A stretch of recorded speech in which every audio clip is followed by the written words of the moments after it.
Olá pessoal, tudo bem? Aqui quem fala é o Gustavo Sartori Albertino e nesse vídeo irei apresentar para vocês o manual do operador de empilhadeiras. Aqui trarei bastante dicas para vocês relacionado ao conteúdo que vocês provavelmente já viram e também conteúdos que vocês poderão ver futuramente, certo? Então assistam com muita atenção. Se precisar, podem assistir novamente. E também, no final da apostila, você tem exercícios para serem feitos. Então, fiquem à vontade. Se ficar alguma dúvida referente a isso que não foi respondido no vídeo, procure o seu professor. Então, vamos iniciar. Primeiro, então, a apresentação. Aqui nesse manual, tem informações necessárias para a operação e manutenção de empilhadeiras. Lembrando que a empilhadeira opera em áreas restritas e por outras características de funcionamento, como direção feita, na maioria das vezes, pelas rodas traseiras, pela chicotada traseira e pelo centro de gravidade, isso acaba favorecendo situações inseguras. Ok? Existem empilhadeiras de diversas capacidades, tamanhos e modelos com diversos dispositivos aplicáveis a diversos modelos, tais como garras especiais para tambores, para fardos, mecanismos de puxa e empurra, dispositivos para rotação de carga, entre outros. Cada um vai se adequar com a funcionalidade necessária da empilhadeira para cada empresa. É um erro de pensar que conduzir uma empilhadeira é a mesma coisa que conduzir um automóvel.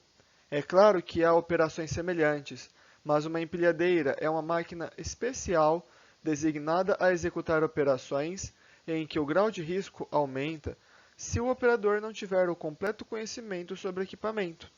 Ok? Então, isso que eu pretendo trazer para vocês nessa aula, para vocês terem esse conhecimento e ficarem livres, de certa forma, desses riscos. Vamos lá então. Introdução então do manual. Dotada de garfos e outros dispositivos para sustentação de carga, a empilhadeira foi projetada de forma a permitir a movimentação e deslocamento de materiais, tanto no sentido horizontal como no vertical. É utilizada para transportar, para empilhar e desempilhar cargas, possuindo a capacidade de se autocarregar e descarregar. É um veículo de grande utilidade que substitui com muitas e muitas vantagens a alguns objetos como talhas, pontes rolantes e também o próprio homem, pois ela faz tarefas que ocupariam diversas pessoas. É só me imaginar, por exemplo, no transporte de cimento ou de arroz numa empresa, enquanto uma empilhadeira suporta dezenas de sacas, o próprio homem só consegue transportar uma, duas, às vezes até um homem mais forte, até quatro. Enquanto a empilhadeira faz isso de maneira muito mais rápida, é importante para o dia a dia. Porém, o seu custo de compra e manutenção é muito elevado. O operador tem em mãos um patrimônio inestimável. Existem empilhadeiras mais baratas e mais caras. A mais barata oscila de 80 a 120 mil reais, enquanto a mais cara passa dos 3 ou 4 milhões de reais fácil. Beleza? Vamos continuar. Sobre a segurança no trabalho. Para manobrar uma empilhadeira de maneira segura e eficiente, requer-se do operador muita habilidade e precaução. Isso aqui é algo que eu vou ressaltar diversas vezes para diversas máquinas que serão abordadas, certo? Então, em áreas de circulação, tome cuidado com piso molhado, escorregadio, ondulações e saliências, pois isso pode causar acidentes seríssimos. Também verifique tubulações elevadas, fiações elétricas, pontes rolantes, vãos e aberturas, para que a máquina ou não fique presa ou também não acabe batendo e danificando a estrutura. Ok? E por fim, trabalhos externos. Com asfalto mole e chão de terra, tome muito cuidado, principalmente para a empilhadeira, pois elas acabam ficando mais sujeitas a tombamentos ou mesmo ficar travada no chão. Ok? Características básicas do operador. Só para ter uma revisão, isso aqui provavelmente já foi trabalhado com vocês, mas isso aqui é muito importante de ser ressaltado. O operador deve ser instruído no uso correto da empilhadeira. ele deve entender as possibilidades e as limitações da empilhadeira. Ele deve familiarizar-se com a construção dessa empilhadeira e também mantê-las em boas condições. Também é muito importante ler e entender os avisos e procedimentos de operação no manual do equipamento. Além disso, estar com o seu estado físico próximo a 100%, né, ou seja, resolver os problemas de sono, embriaguez, ressaca ou até mesmo problemas pessoais, são imprescindíveis para fazer um bom trabalho, porque qualquer um desses pontos pode comprometer o seu desempenho no dia a dia. Beleza? Vamos adiante. Número 5. Então, sobre a empilhadeira. Essa máquina é dotada de garfos e outros dispositivos de sustentação de carga. Ela foi projetada para permitir a movimentação e o deslocamento de materiais tanto no sentido horizontal como no vertical. 5.1. A classificação quanto ao abastecimento. As empilhadeiras elas podem ter seus motores movidos a 5 tipos de material. O primeiro é mais comum, que é a gasolina. A gasolina geralmente é o que mais polui o ar. Depois vem o diesel. É claro que depende do diesel. Se for o S500, não tanto. Mas o diesel geralmente ele apresenta uma poluição menor que a gasolina se for o S10. Álcool polui menos do que os dois. O gás ele polui menos ainda, só que ele é mais difícil de se encontrar lugar que abastece. São poucas as cidades que têm postos que fazem abastecimento a gás. Ok? E por fim a eletricidade, né? A maioria das empilhadeiras hoje em dia são elétricas, elas não poluem e é mais utilizadas em espaços pequenos com materiais que podem pegar fogo. Por quê? Ela não tem um material inflamável, então é super importante, ok? Deve-se atentar sempre para a eletricidade estática presente na máquina, que é a eletricidade que às vezes acaba sendo conduzida e pode dar pequenos choques no próprio operador. Então tem que tomar muito cuidado com isso. Por isso que muitas vezes tem um certo material na empilhadeira para descartar essa eletricidade estática. Beleza? 5.2, então, a classificação quanto à transmissão do motor. Empilhadeiras, normalmente, elas podem ser ou normal simples, que no caso tem o câmbio com o conversor de torque, e em geral, 4 velocidades mais a ré. Tem a normal com acoplamento de fluido, que facilita operações e diminui a quantidade de mudança de marcha, normalmente só tem 2 marchas, mais a ré e o neutro. E também tem a automática, que a mudança de marcha no sentido, no caso, é feita através de uma alavanca, né, próxima ao volante, e a velocidade é desenvolvida através do acelerador. Você não tem ali um câmbio para torque. Ok? A maioria das mais novas são automáticas, mas se você trabalhar com uma mais antiga, você pode encontrar diversas normal simples com o câmbio. Beleza? 5.3. Componente de uma empilhadeira. Então, primeiro, temos o cinto de proteção. Ela fornece ao operador uma razoável proteção contra quedas de carga ao trabalhar em lugares altos. O protetor não protege o operador de todo impacto e, por isso, não é considerado um substituto para os demais cuidados na movimentação. Por que isso é importante? Se a máquina tombar, você provavelmente iria cair primeiro que a máquina, porque ela tem um tempo ali para fazer esse tombamento. Se você cair primeiro, ela depois pode cair em cima de você e te esmagar. Se você tiver o cinto de proteção, você vai cair junto e vai ter uma relativa proteção. Ok? Mas lembrando que não substitui os demais cuidados. Então, esse aqui é um exemplo de cintos em uma empilhadeira, certo? Normalmente ele vai proteger só a área da cintura. Tem alguns hoje que já vem com proteção do ombro ao tórax também. Ok? 5.3. Então, de novo, mais componentes da empilhadeira. Aqui tem um extremamente importante, que é o peso ou contrapeso. É uma parte constituída de ferro fundido, que é extremamente denso e pesado. Geralmente ele se situa na parte traseira da máquina e serve para equilibrar a carga na empilhadeira. Imagine como se fosse uma gangorra. O peso está lá na frente, o contrapeso vai estar atrás para impedir que a máquina tombe, certo? Esse peso ou contrapeso que determina a carga máxima que o veículo poderá elevar com segurança, ok? Então, é o contrapeso que vai dar o equilíbrio e a estabilidade. Ele é determinado pelo fabricante e, de preferência, não deve ser alterado. Beleza? Muito atenção a isso.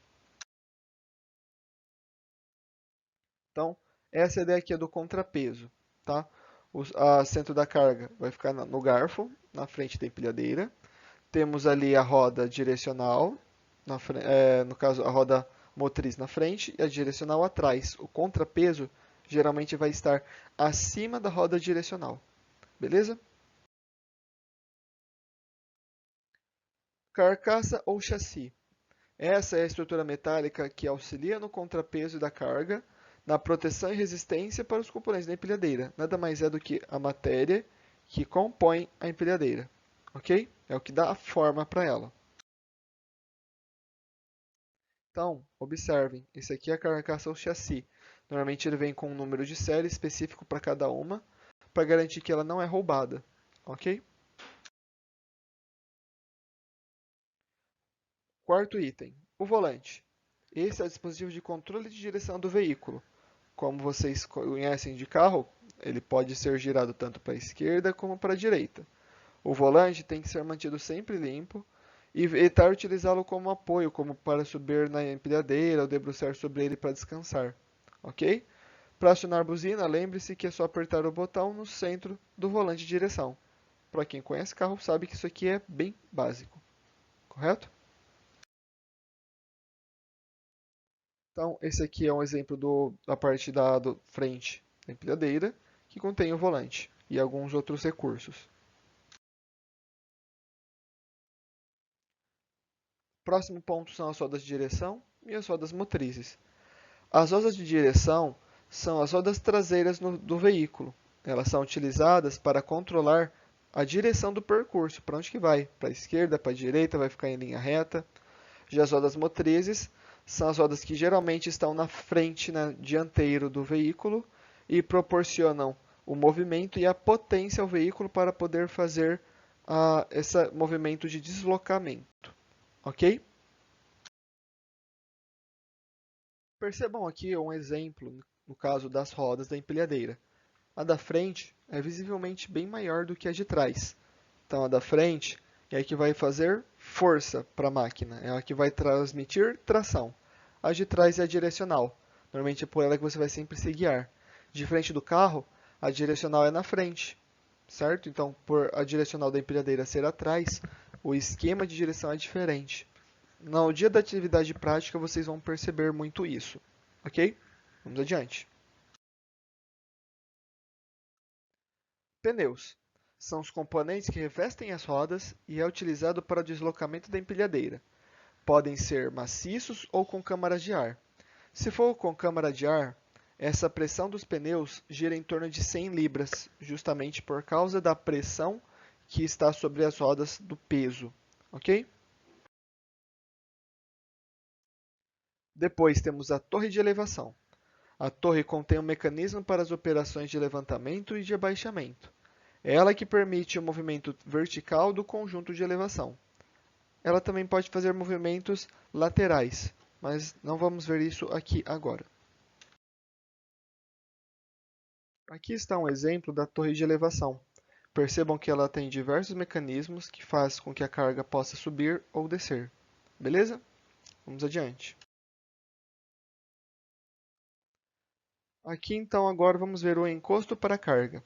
Essa é a parte do conjunto de elevação e dos garfos que suporta a carga quando ela está inclinada para trás. Isso é extremamente importante para proteger o motorista para a carga não cair sobre ele. Depois nós temos o prolongamento de encosto para carga. É um dispositivo que às vezes está presente na empilhadeira e ele tem duas finalidades. Ele dá solidez, no caso, força para apoiar a carga, no caso quando ela é apanhada, e também permite um certo grau de proteção para o empilhador, certo? Evitando que a carga caia para trás. Depois nós temos o freio de estacionamento. O freio de estacionamento ele é operado por alavanca ou pelo botão de emergência. Ele deve ser utilizado para estacionar a máquina ou ainda pode substituir o pedal do freio em caso de alguma emergência, ok? Normalmente esse freio de estacionamento é o que nós chamamos muitas vezes de freio de mão. Ele normalmente na empilhadeira estará à frente, próximo ao volante. Depois nós temos os pedais. Nas empilhadeiras, em geral, você pode encontrar 3 pedais, a depender do tipo, certo? Você pode encontrar embreagem, freio e acelerador. A embreagem ela pode estar presente ou não, vai depender se a máquina ela tem ou não o câmbio. Se tiver o câmbio, geralmente vai ter a embreagem. Caso contrário, terá apenas o freio e acelerador, caso seja um modelo elétrico. Beleza? Lembrando, a embreagem serve para desligar o motor do câmbio, né? E para mudar de marcha, ela desliga o giro do motor para conseguir acoplar essa engrenagem correta, certo? O freio serve para reduzir a velocidade ou para parar o veículo, e o acelerador ele vai conceder maior força e potência para o veículo, dando tanto torque na velocidade quanto no movimento hidráulico, ou seja, de subida e descida da carga, por exemplo. Aqui está um exemplo dos 3 pedais, tá? Na real, aqui só tem presente 2 tipos, porque essa aqui é uma empilhadeira que foi tirada a foto e ela não tem câmbio. Se ela não tem câmbio, ela não tem a embreagem também. Esses 2 pedais da esquerda são freios, certo? Um para cada um dos pés, e o da direita ali é o acelerador. Esse é um componente extremamente importante para uma empilhadeira a combustão, que é o radiador. Nesses tipos de motores a combustão, ele serve para fazer o esfriamento do motor, ou seja, o arrefecimento, ok? Motores a combustão normalmente vão ter também um indicador para o motor em temperaturas altas. Veremos isso depois. Painel de controle. Então, aqui no painel, encontrará indicadores importantes que mostram os principais pontos vitais de uma empilhadeira. Por isso, o operador deve observar o painel com muita atenção e, ao identificar qualquer problema, no caso, comunique ao superior e, se possível, leve a uma oficina de manutenção, se essas forem as instruções da empresa. Aqui você vê de maneira geral um painel de indicação, certo? Temos aqui diversos pontos que vamos abordar um por um daqui para frente, ok? Vamos lá. Esse é o primeiro componente extremamente importante do painel, que é a luz de advertência da pressão de óleo. Para quem se lembra das aulas de CFC, também tem nos carros, tá? Aqui ele serve para verificar a pressão da bomba de óleo do motor, certo? Normalmente, defeitos como falta de pressão ou excesso de temperatura podem danificar o motor e comprometer essa pressão do óleo, beleza? O segundo ponto é a luz de advertência de carga da bateria. Também conseguem ver isso em carros, ok? Normalmente defeitos como lâmpada queimada, gerador que não produz carga ou regulador de voltagem defeituoso estarão podendo indicar essa luz acesa no painel, ok? Então, é importante fazer umas verificações. Se a lâmpada não acende ao ligar a chave, provavelmente a lâmpada pode estar queimada, no caso. Se a lâmpada está sempre acesa, provavelmente falta carga nessa bateria. E se a lâmpada estiver piscando, o regulador de voltagem está defeituoso. Uma possível consequência para isso são descargas da bateria e queimar o gerador ou regulador de voltagem também pode comprometer essa lâmpada. Beleza? Próximo ponto é o orímetro. Ele é extremamente importante nas máquinas pesadas, principalmente em empilhadeira. Ela serve para indicar o tempo em horas que o motor já trabalhou. Ele é útil para quando se deve ser feita uma manutenção de acordo com especificações do fabricante. Algumas empilhadeiras são a cada 500 horas de trabalho, outras a cada 2 ou 3 mil horas. Então é aqui que você vai saber, tá? Porque uma empilhadeira não vai ter um deslocamento tão grande para você ir por quilometragem, mas sim por tempo de serviço. Beleza? Próximo item é o marcador de combustível. Esse aqui está presente no caso de empilhadeiras que trabalham com combustíveis, seja ele líquido ou gasoso, beleza? Aqui então ele vai indicar a quantidade disponível de combustível na empilhadeira, certo? Lembrando que a letra E significa empty, ou seja, vazio. Já a letra F significa full, ou cheio, certo? Para quem dirige carro também, não tem segredo nenhum. Próximo indicador aqui é o marcador de temperatura. Esse também é muito comum de se ver no carro. Ele vai indicar a temperatura do motor. Lembrando que a letra C significa cold, frio, né, a corzinha mais esbranquiçada. Já a letra H significa hot ou quente, indicada ali por uma corzinha mais avermelhada. Isso aqui é um ponto extremamente importante, pois ele pode indicar algum problema no arrefecimento ou esfriamento do motor, ok? Próximo item, então, é a lâmpada de arrefecimento. Ela acende quando o sistema de arrefecimento está sobrecarregado e provavelmente também quando o motor está superaquecido. Eles estão correlacionados. Lembrando que o motor se danificará caso esteja em funcionamento numa temperatura muito quente por muito tempo. Próximo item que nós veremos é então o transporte de cargas na empilhadeira. Vamos ver cada um desses detalhes. Primeiro, então, capacidade de carga versus a altura. Lembrando que a capacidade de carga e a altura de levantamento da empilhadeira, eles são estipulados de acordo com uma norma que chama ISO 3691 de 1980. Ela é chamada de Especificação de Segurança de Veículos Industriais. Normalmente ali você vai ter já algumas diretrizes dessa carga que pode ser transportada de acordo com a altura e de acordo com o tipo de empilhadeira. Aqui nós temos um gráfico de exemplo para essa ideia de transporte de carga de acordo com a altura, certo? Aqui nós temos nesse eixo aqui, ó, da horizontal, né, nesse eixo X, temos aqui o centro de carga em milímetros. E na esquerda, né, no caso da altura, nós temos a capacidade em quilos no gráfico, tá? Então aqui 500 milímetros equivale a meio metro, certo? A meio metro de altura, você pode ter até 2.500 kg sobre essa rampa, certo? Sobre o garfo da empilhadeira.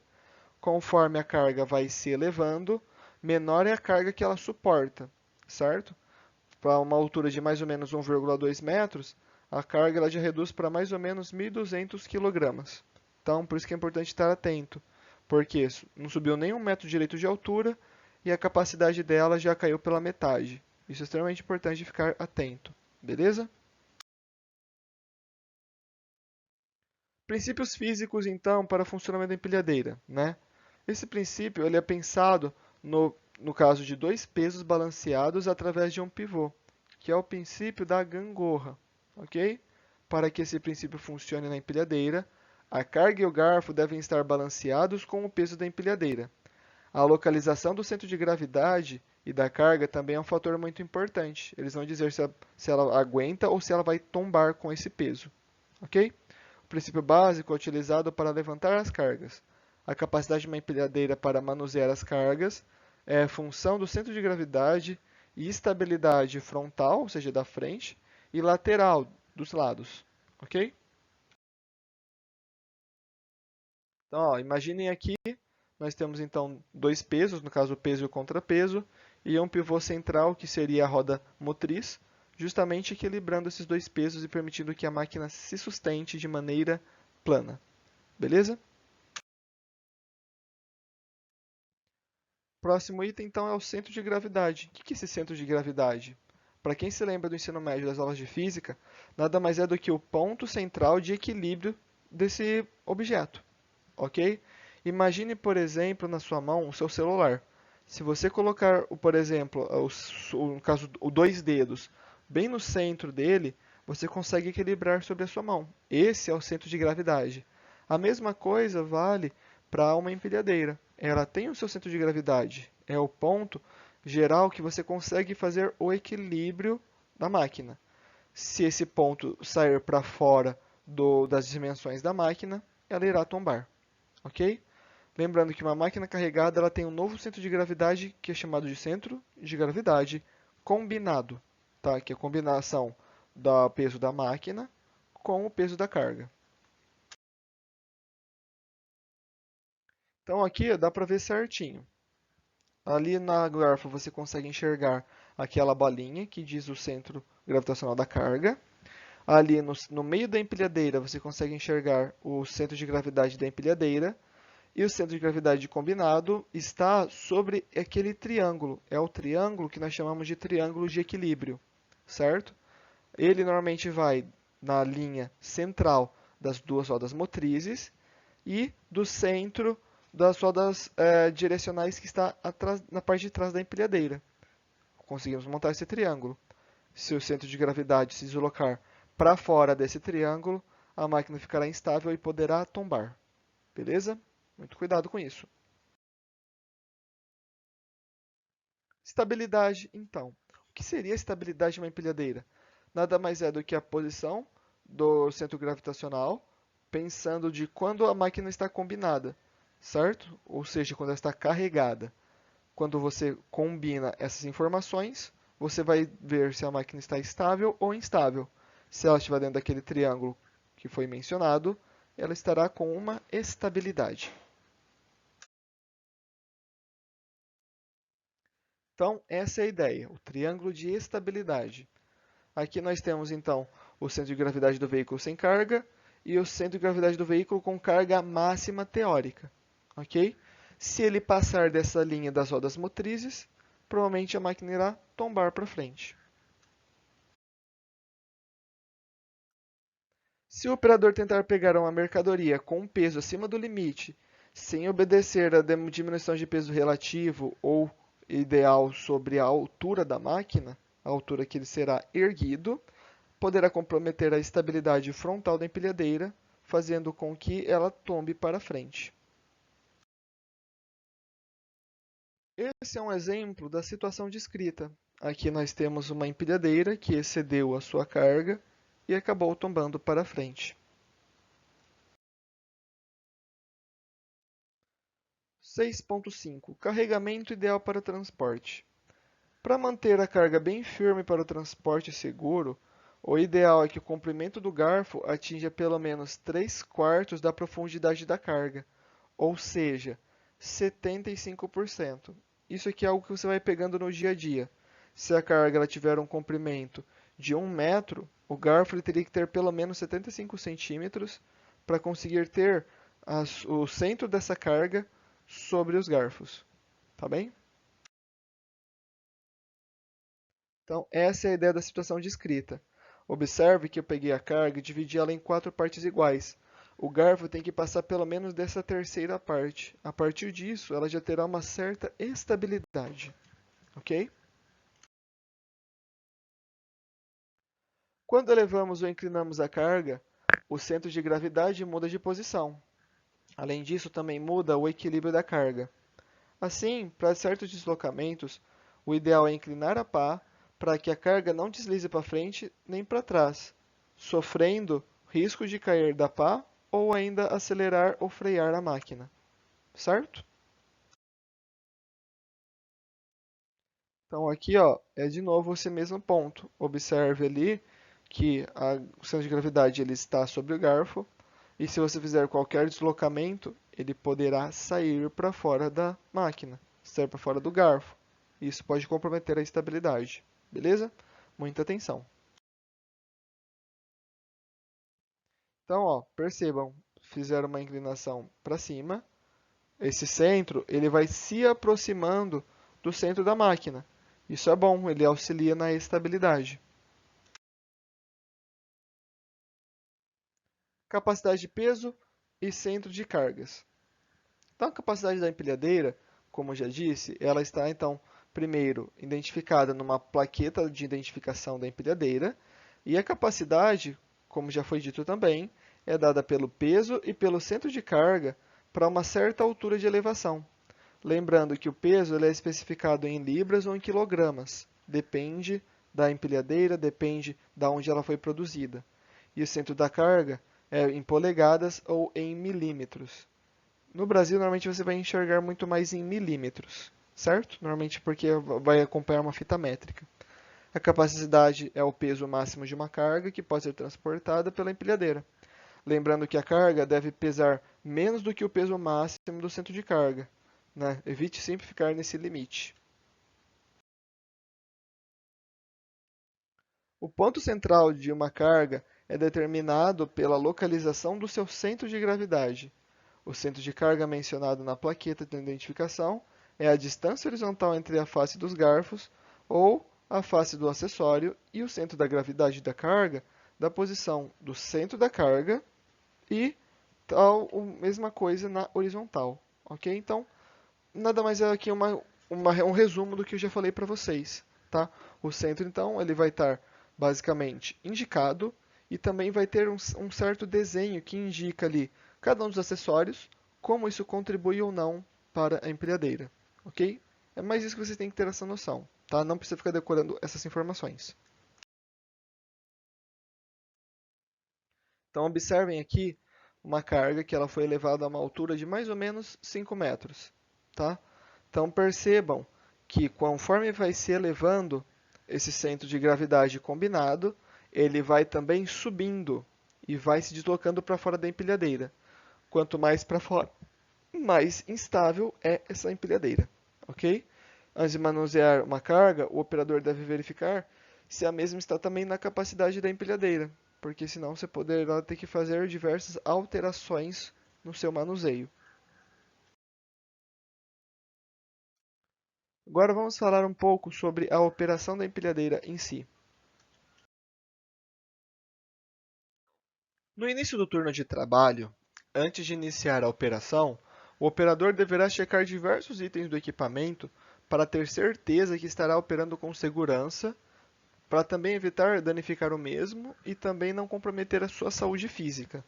Lembrando que o operador ele deve dar uma volta ao redor do equipamento e verificar como estão os pneus, como está a estrutura geral do equipamento, os níveis de óleo e água do motor, ok? Após checar esse estado geral, aí sim ele deve entrar na cabine, ajustar a posição do banco e colocar o cinto de segurança. Lembrando que o bom operador é aquele que utiliza a empilhadeira, né, os seus controles, de modo a fazer corretamente os procedimentos ideais, como aceleração e frenagem, sem danificar os seus componentes. Então, nesse capítulo, eu vou comentar com vocês sobre as informações básicas para a operação, para evitar qualquer problema no seu serviço, ok? Lembrando, qualquer pessoa tem condições de operar uma empilhadeira, mas somente os melhores, que são os peritos, podem fazer isso com segurança. Portanto, apenas operadores treinados e qualificados devem dirigir as empilhadeiras. Então vamos lá. Condições gerais para a operação da empilhadeira. Então, durante a operação da empilhadeira, o funcionário deverá portar um crachá, né, conforme está escrito lá na NR número 11, que já foi passado para vocês. E, além disso, também deve estar utilizando os EPIs de forma correta, descrita na NR número 06, ok? Lembrando que isso tudo são condições fornecidas gratuitamente pela empresa, ok? Tanto o crachá quanto os EPIs. Agora vamos falar um pouco sobre algumas obrigações e deveres do operador de empilhadeira. Então, lembrando coisas que são proibidas para esse operador. Primeiro, qualquer brincadeira, ato de exibicionismo ou qualquer manobra perigosa com a empilhadeira não pode. Você vai acabar provavelmente se danificando ou ainda danificando o produto em qualquer momento, ok? Então, muito cuidado com a máquina. Além disso, arrumar a carga da empilhadeira em movimento com garfos elevados é estritamente proibido, assim como a ingestão de bebidas alcoólicas e narcóticos antes ou durante o trabalho, certo? Se você utiliza de repente algum medicamento antidepressivo ou alguma coisa do tipo, é bom que você tenha orientação médica para isso, para não comprometer nem a sua saúde física, nem também o próprio maquinário. Além disso, também é proibido fazer manobras em planos inclinados, porque o próprio centro de gravidade da máquina já está deslocado. Também deve-se evitar passar sobre fios ou mangueiras, pois pode tanto escorregar quanto danificar. E também evitar transportar ou levar diversas cargas num só garfo. Apoiar a carga somente em uma das laterais, certo? O ideal é que você faça esse equilíbrio sobre os dois garfos, beleza? Também é importante mencionar que todo operador de empilhadeira também deve obedecer rigorosamente todos os regulamentos e sinalizações de trânsito internos estabelecidos pela empresa, certo? Seja locais que pode ou não trafegar. Além disso, são obrigatórios alguns itens, como não permitir que outras pessoas passem ou permaneçam embaixo do mecanismo de elevação da empilhadeira durante a sua operação. Por quê? Ela tem força suficiente para esmagar uma pessoa. Então, não permita que alguém fique embaixo dela. Além disso, respeite a velocidade máxima permitida de 10 km por hora para a operação da empilhadeira, principalmente dentro das empresas. Ok? Evite acelerar mais do que isso. Além disso, lembre de acionar a buzina nas esquinas para alertar as outras pessoas que estão à sua volta, porque muitas vezes elas podem não ouvir que a máquina está se deslocando porque elas estão com protetor auricular. Ok? Além disso, observe as condições dos pallets para informar também ao responsável sobre o produto ou material que está sendo transportado. Ok?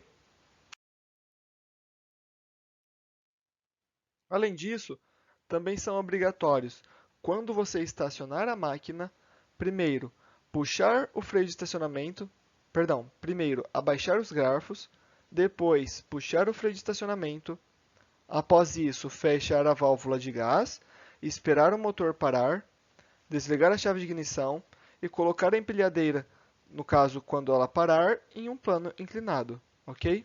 Lembrando, quando ela estiver parada, sempre coloque um calço atrás da roda para que evite que ela possa, por acaso, se deslocar por alguma falha do freio de estacionamento. Além disso, essa válvula de gás é para, no caso, empilhadeiras que funcionam com combustíveis a gás. É muito raro, mas também pode ter alguma empilhadeira a combustível líquido que também tem essa válvula, ok? Então, se atente a tudo isso. Quando você entrar em uma empresa, peça instruções sobre a máquina que você vai trabalhar para você obedecer os melhores parâmetros para manter a sua segurança e a segurança dos seus colegas de trabalho. Além disso, também é obrigatório encostar a carga ao protetor de carga da empilhadeira durante o transporte. Por quê? Lembra que eu comentei? Vai dar mais estabilidade para você e segurança também. Lembrando que transportar a carga, o ideal é em torno de 15 centímetros acima do solo e inclinado para trás. Em alguns casos pode ser um pouquinho mais alto caso o solo tenha bastante ondulação. Além disso, deve-se parar e desligar a empilhadeira em local determinado durante o abastecimento no depósito de gás. Ok? Lembre-se também de comunicar imediatamente ao superior caso haja qualquer tipo de falha, dano na empilhadeira ou ao patrimônio da empresa no caso de algum acidente com lesão ou sem lesão. Beleza? Lembrando que lesão seria ferimento a algum indivíduo.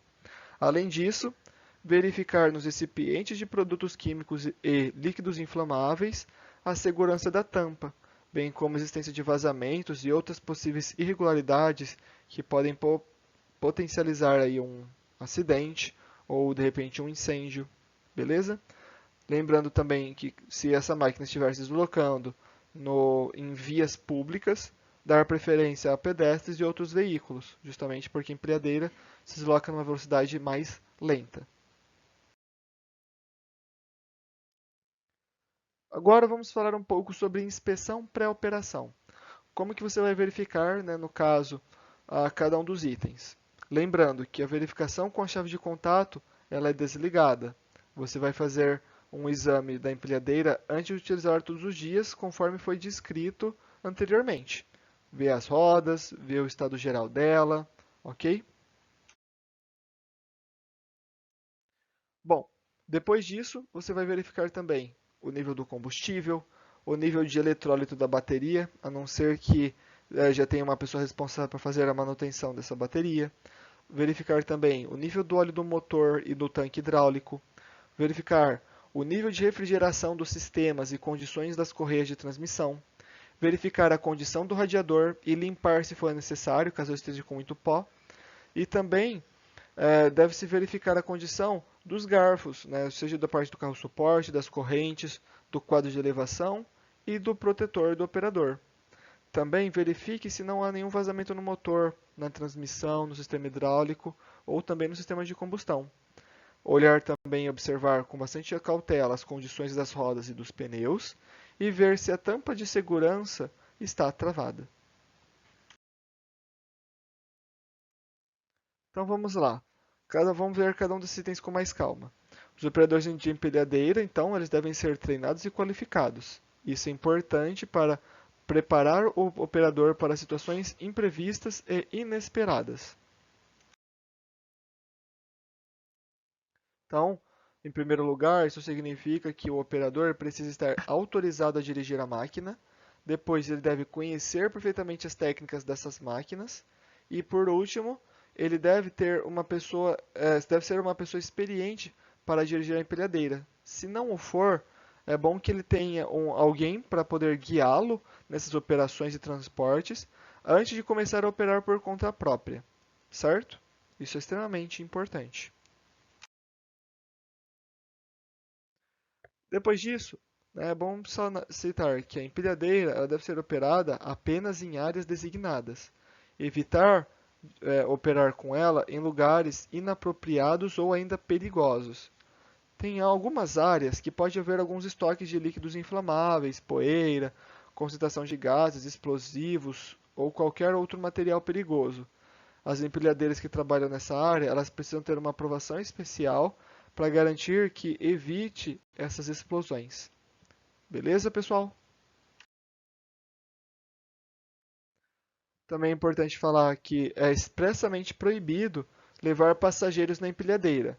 Ela não foi projetada para transportar mais do que uma única pessoa, ou seja, quem unicamente deve estar sobre ela é o operador, certo? Caso a empilhadeira seja utilizada para transportar pessoas, em um caso extremo, tente utilizar apenas uma plataforma de segurança, né, com um piso sólido e protetores laterais, para que, no caso, não tenha nenhum comprometimento com a saúde dessas pessoas. Evitar gambiarras, certo? Colocar às vezes pessoas dentro de uma caixa, querer subir nos garfos, isso aí é inadmissível. Beleza, pessoal? Muito cuidado. De novo, só para reforçar, nunca leve passageiros na empilhadeira. Quando tiver que levar pessoas a uma plataforma, utilize, né, no caso, alguma coisa que esteja bem presa aos garfos e que dê segurança para essas pessoas, mas em último caso, ok? Mas nunca, nunca, nunca, nunca mesmo leve passageiros na empilhadeira. Agora eu vou fazer um breve comentário sobre os procedimentos de arranque, lembrando que isso se relaciona muito com o de carros motores, ok? Então vou passar apenas brevemente por isso, tá? Lembrando, não arranque ou manobra empilhadeira ou qualquer outra das suas funções em outro lugar a não ser na posição designada para o operador, ok? Vamos ver então alguns procedimentos de arranque para motores a gasolina ou gás, beleza? Então, se a empilhadeira usar gás, siga as seguintes operações. Primeiro, feche o registro de passagem de gasolina localizado na bomba de ignição. Depois, aperte a alavanca localizada no suporte do vaporizador e depois abra a válvula de gás no tanque do GLP. No caso, GLP é gás liquefeito de petróleo. Se eu falar GLP, estou falando do gás combustível. Lembrando que o gás liquefeito de petróleo ele é muito inflamável e ele também é explosivo, ok? Um cheiro de gás pode criar um vazamento no sistema de combustão. Não dê arranque no motor antes desse vazamento ser consertado, senão você pode acabar se envolvendo nessa explosão e se ferindo gravemente, ok? Então, muito cuidado. Bom, continuando. Daí você vai verificar se freio de estacionamento está acionado e se tiver, né, no caso, pise no pedal de freio ou controle de aproximação. Depois disso, se a empilhadeira tiver uma alavanca de controle de transmissão, coloque ela na posição neutra e vire a chave para a posição Start, que é para ligar ou dar partida. Beleza? Então, o que eu falei até aqui? Você vai desligar algum outro mecanismo de combustível, vai ligar a válvula de gás. Depois disso, você vai garantir que a máquina está parada com o freio ou o freio de estacionamento, né? Ou pisar no pedal, colocar a máquina no neutro e aí sim dar partida. Porque se essa máquina não estiver no neutro e você não estiver pisando no freio, quando você der partida, você pode fazer com que ela vá muito repentinamente para frente e pode bater e amassar o garfo. E ele é extremamente caro, ok? Bom, depois disso, se o motor não arrancar depois de 4 tentativas, pedir ajuda para um pessoal de manutenção ou para outros operadores que tenham mais habilidade, ok? Quando o motor funcionar, controle os instrumentos do painel e as luzes indicadoras para ver se tudo está funcionando corretamente. Lembrando, não ligue o motor de arranque por mais de 30 segundos consecutivos.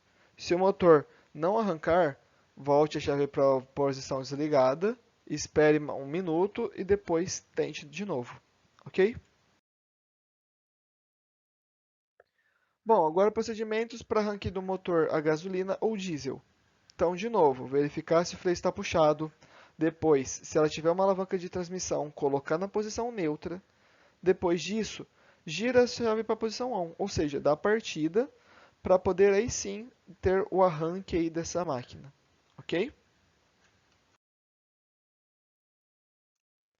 Depois disso, a empilhadeira ela pode ser equipada também com um pedal ou uma alavanca para controlar essa transmissão.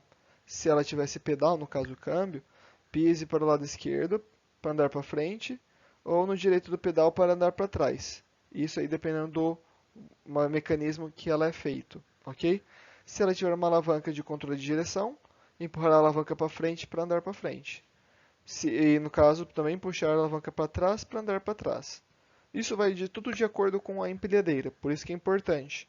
Vocês não vão sair daqui sabendo tudo, não vão saber tudo decorado.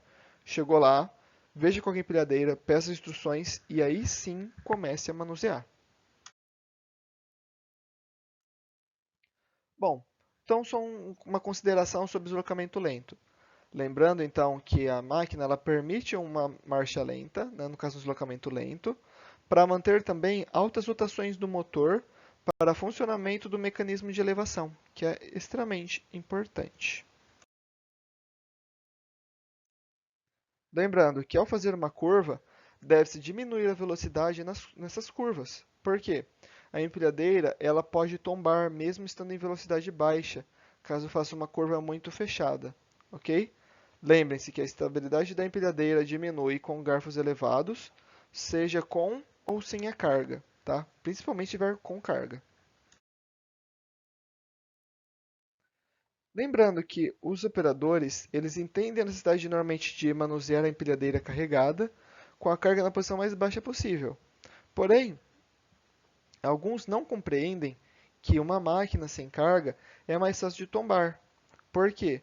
O excesso de inclinação para trás ou alguns outros problemas de regularidade, além de agravar essas condições, também faz com que a pessoa se esqueça de que a carga ela também dá uma certa estabilidade. Se ela estiver vazia, normalmente ela vai ter menos peso sobre a máquina e vai favorecer aí alguma condição de acidente. Então, tome muito cuidado. Empilhadeiras são designadas a trabalhar em espaços pequenos e podem fazer curvas mais fechadas do que outros veículos, principalmente por causa da roda direcional estar atrás. Lembrando que a empilhadeira geralmente é dirigida pela roda traseira. Então, o objetivo disso é facilitar manobras em lugares apertados. Graças a esse sistema, as empilhadeiras efetuam raios de giro extremamente pequenos. Durante o giro, a parte traseira da máquina se movimenta em curva.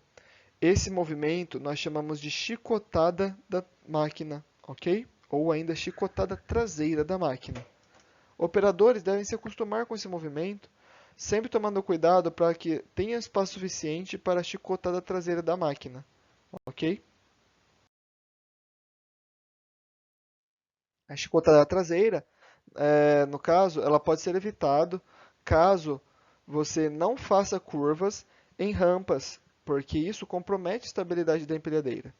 Quando possível, mantenha as duas mãos sobre o volante e durante a maior parte do serviço, dirija sempre com a mão esquerda e reserve a direita para os mecanismos de controle do garfo. A mão direita, então, ela pode ser utilizada aí para os mecanismos de elevação, inclinação e equipamentos auxiliares. Quando vir de um corredor largo para um estreito, comece a curva tão perto da pilha de estocagem oposta quanto a chicotada traseira permitir. Nessa condição, a empilhadeira estará totalmente no corredor estreito. Arranques súbitos devem ser evitados, pois os movimentos repentinos podem fazer com que a empilhadeira tombe, cause ferimentos a pessoas ou até danifique materiais. Aproxime de uma carga cautelosamente. Assegure que a empilhadeira está da forma correta em relação à carga. Aí sim você pode levar os garfos até uma certa altura para poder pegar essa carga. Aí depois disso você avança gradualmente ou estenda os garfos gradualmente até que eles fiquem totalmente abaixo da carga.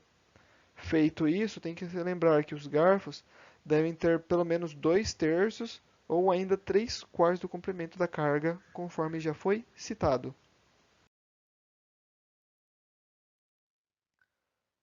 Isso são o que os arranques súbitos podem fazer. Então, podem fazer com que a máquina tombe para frente ou ainda que ela derrube a carga que está sobre si. O comando da torre tem diversas alavancas que acionam o seu sistema hidráulico, fazendo com que ela se movimente. Dependendo da máquina da empilhadeira, elas podem ter diferença na localização das alavancas, nas posições e nos números que fazem essa função. Veja a seguir alguns exemplos para ficar bem claro. Então, aqui nós temos nas empilhadeiras Yale e Clark, que ela tem duas alavancas, uma para elevação e outra para inclinação. Beleza? Na Toyota, nós temos também duas alavancas, só que elas são apenas com uma inclinação para frente. Essas são as mais comuns.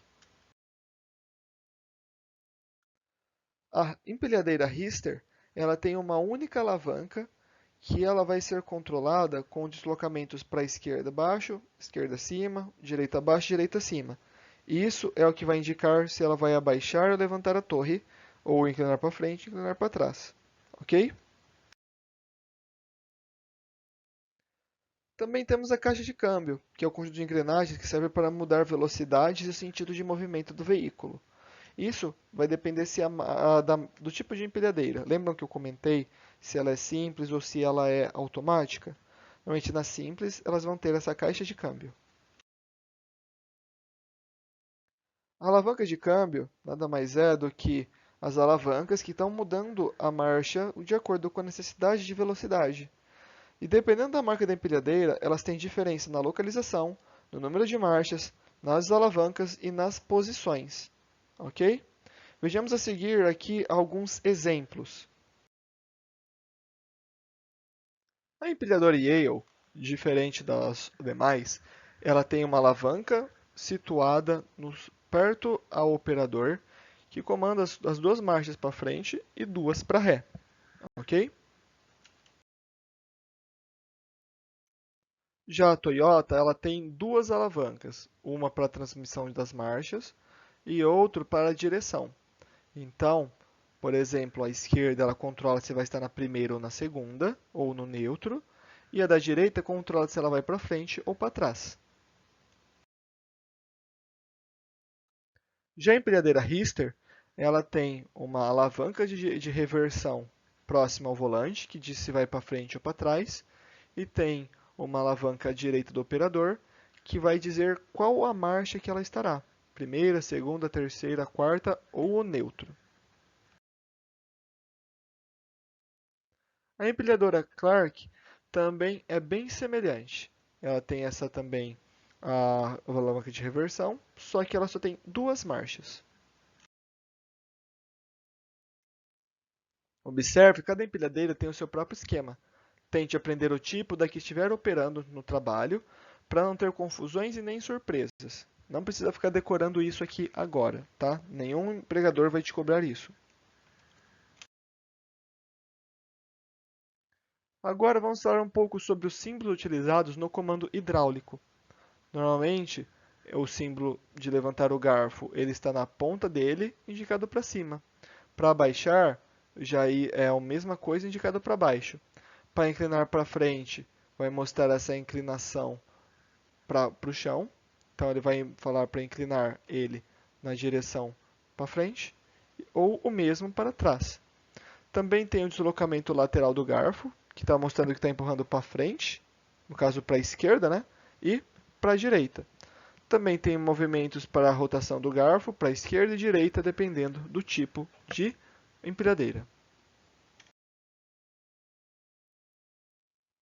Aqui são alguns outros símbolos que podem auxiliar, que é o limitador de garfo para frente, limitador de garfo para trás, fechar as travessas do garfo, caso um se desloque em diferente distância do outro, outros de abrir a travessa do garfo, ou também de puxar a carga do garfo, empurrar a carga do garfo, ou ainda deslocar a alavanca, tá? Cada símbolo vai ser de acordo com o tipo de empilhadeira. Agora, algumas dicas sobre as manutenções da empilhadeira. Um bom operador, além de dirigir, também deve saber detectar defeitos e tomar devidas providências antes que esses se tornem maiores ou perigosos, diminuindo o gasto da empresa e também o tempo dessa máquina parada. Então, por exemplo, no caso da torre, nós temos quatro tipos de defeitos mais comuns, como ele não atingir o limite máximo de elevação, que pode ser por falta de óleo ou vazamento. Temos que um defeito que ele tomba para frente, a gacheta pode estar então estragada, ocasionando isso. Ela pode também estar com uma corrente quebrada, que pode ser um desgaste de tanto ser utilizado. Também pode ter uma quebra do rolete, que pode ser por uma deficiência do material, por uma entrada de corpos estranhos ali presentes, ou ainda o desgaste também, ok? A torre também pode, de repente, não elevar e nem inclinar. Isso pode ser um problema no eixo da bomba, pode ser travado no rolamento dessa bomba, pode ser uma quebra da correia, ou também a válvula travada, ok? Além disso, pode ser que também ela desça devagar quando suspensa e sem ser acionada. Isso pode ser uma trava da válvula ou um desgaste da gacheta. Ok? Quais são as consequências de qualquer um desses defeitos? Normalmente pode ter possíveis acidentes. Caso aconteça qualquer um desses problemas citados, deve-se notificar a chefia, levar a empilhadeira para a oficina e completar o nível do óleo hidráulico se for o caso.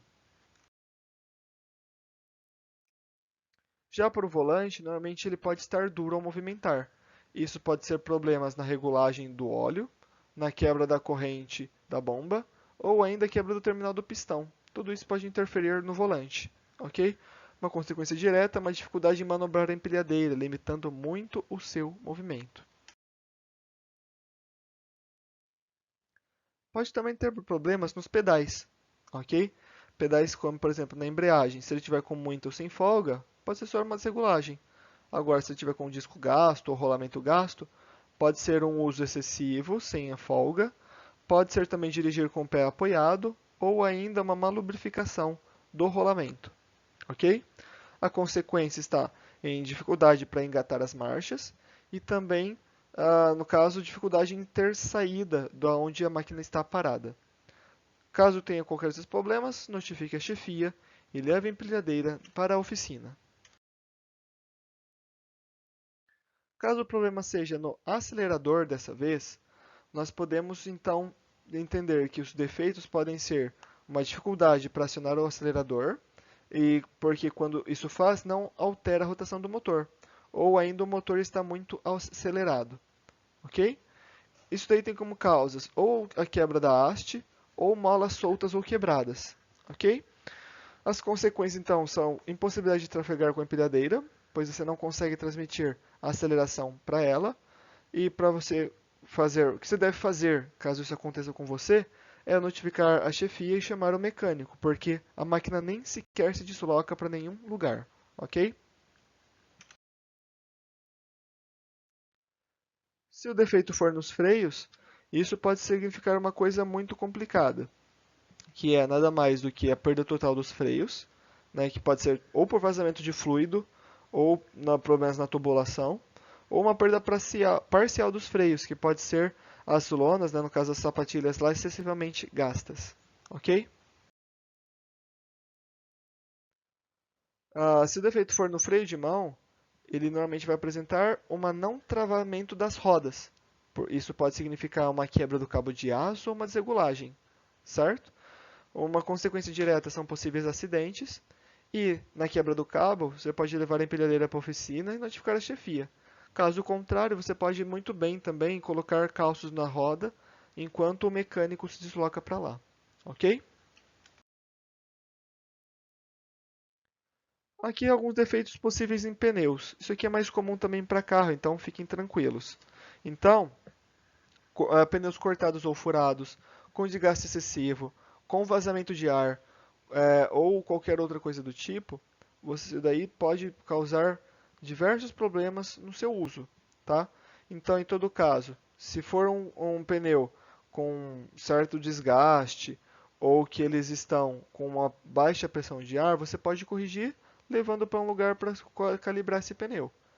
Caso tenha outros problemas que não são consertados de maneira tão fácil, lembre, notifique a chefia e avise ali ao pessoal de manutenção ou chamar o mecânico para poder resolver. Já para a bateria, né, conforme já foi comentado, elas podem estar descarregadas ou com placas grudadas, beleza? Isso pode significar tanto falta de eletrólitos ou água destilada, ou ainda problemas no alternador, que deveria carregar essa bateria, ok? Para resolver isso, notifique a chefia também e chame o mecânico. Isso é um procedimento quase padrão. Algum problema muito complexo para ser resolvido, você vai notificar a chefia e chamar o mecânico. Tranquilo? Para motor também, ele pode ter quatro defeitos possíveis, como superaquecimento ou o motor não pega. E isso vai gerar como consequência ou fundir o motor ou acabar com a bateria, que são também outros pontos extremamente caros. Então é extremamente importante ficar atento às lâmpadas e poder ver aí alguma possível solução para isso, para poder também ganhar uma certa agilidade de tempo. Ok? Então, aqui eu vou indicar para vocês a ideia de verificação diária. O que vocês podem fazer para manter o bom funcionamento dessa máquina? Ok? Vamos lá.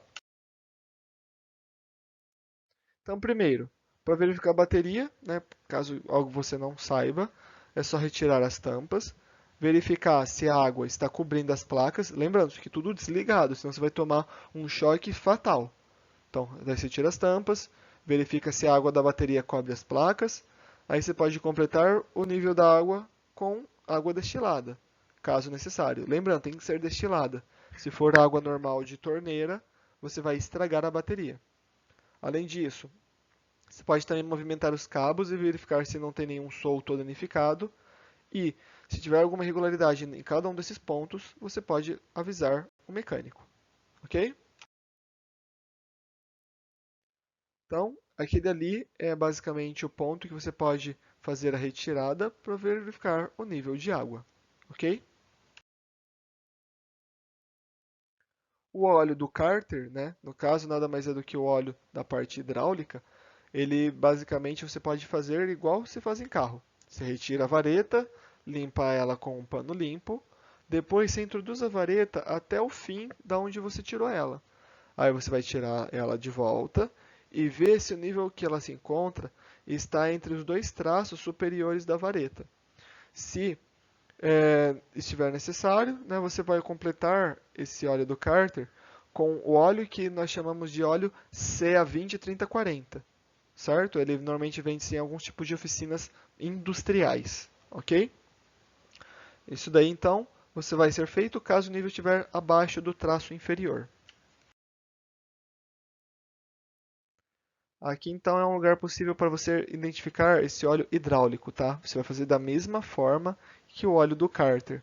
E caso o nível esteja abaixo do terço inferior, completar com o óleo recomendado pelo fabricante. Depois nós temos a verificação da embreagem, do freio e acelerador, que nada mais é do que você verificar se há alguma folga ou não nesse pedal. O que é folga?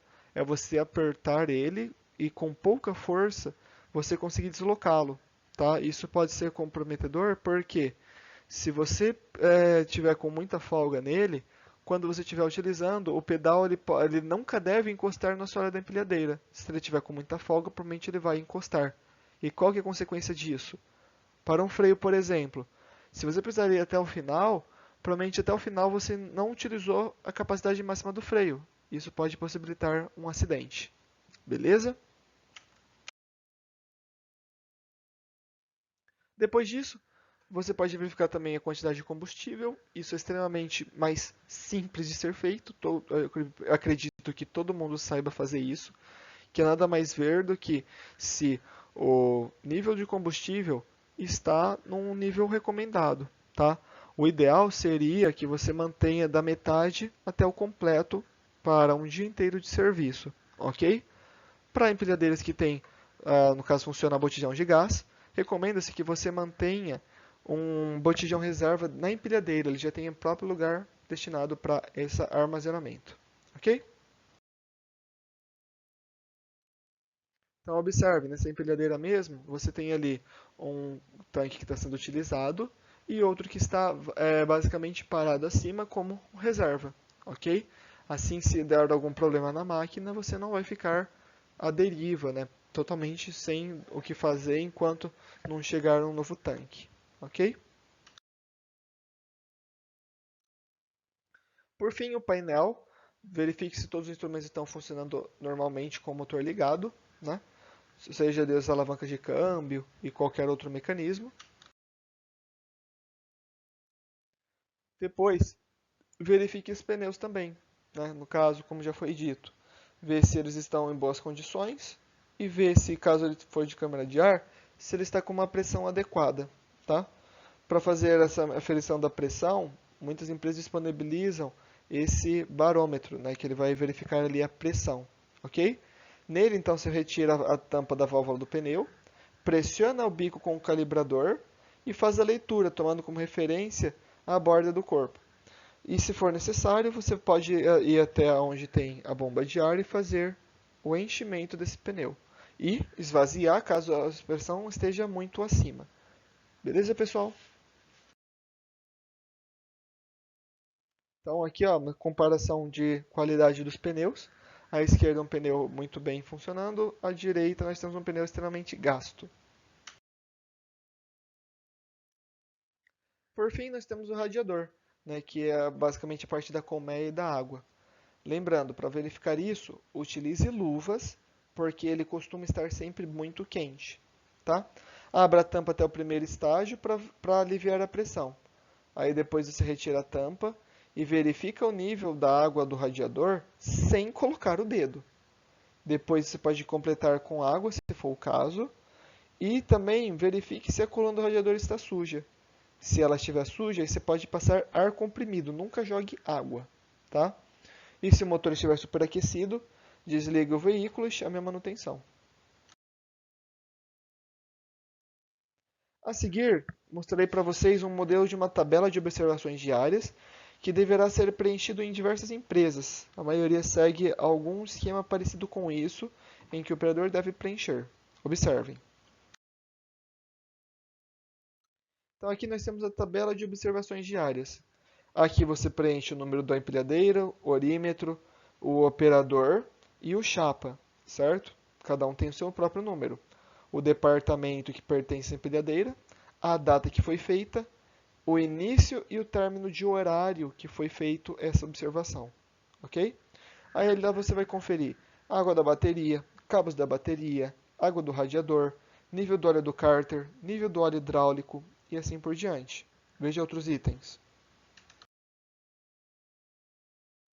Você pode observar também o nível do óleo hidráulico, correia do ventilador, filtro de ar, estado geral e pressão dos pneus, buzina, folga pedal e embreagem, né, folga no pedal do freio, roletas de torre, extintor de incêndio, abastecimento de combustível, nível do óleo hidráulico, freio de estacionamento, freio de rodas, marcador de combustível, luz de advertência da carga, indicador de temperatura, indicador de pressão do óleo. Temos mais. Temos também, como já foi dito, o indicador de temperatura e o indicador de pressão do óleo. Além disso, você pode preencher algumas observações, como defeitos observados, e por fim você vai dar a sua assinatura. Ok? Então, pessoal, esse aqui então foi a aula sobre empilhadeiras. Caso ficou alguma dúvida, contrate o professor da sua unidade e se informe melhor sobre isso, ok? Se for necessário, reassista essa aula novamente nos pontos que não ficaram claros. Lembrando que os comandos de alavancas e câmbios não precisa ser decorado. Cada empilhadeira tem o seu próprio esquema, mas você entender que eles existem e que eles são diferentes é extremamente importante. Beleza? Então, espero que vocês fiquem bem e se cuidem. Bons estudos!